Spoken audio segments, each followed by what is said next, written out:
الحمدللہ عرس شریف کی اس سالہ تقریبات کے سلسلے میں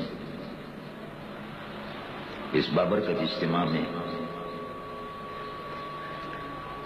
میں بھی الحمدللہ حاضر ہوں، اور آپ بھی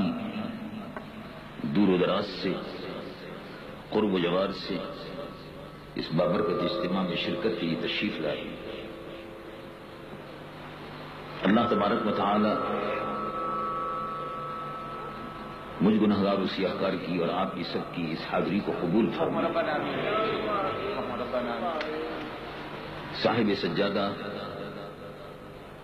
دربار عالیہ عیدگاہ شریف قابل مبارکباد ہیں کہ انہوں نے ان تقریبات کے اہتمام کو اپنے معمولات میں داخل رکھا، اور یہ معمولات جو 100 سال سے چلے آ رہے ہیں وہ الحمدللہ جاری ہیں، اور انشاءاللہ العزیز تا قیامت جاری و ساری رہے۔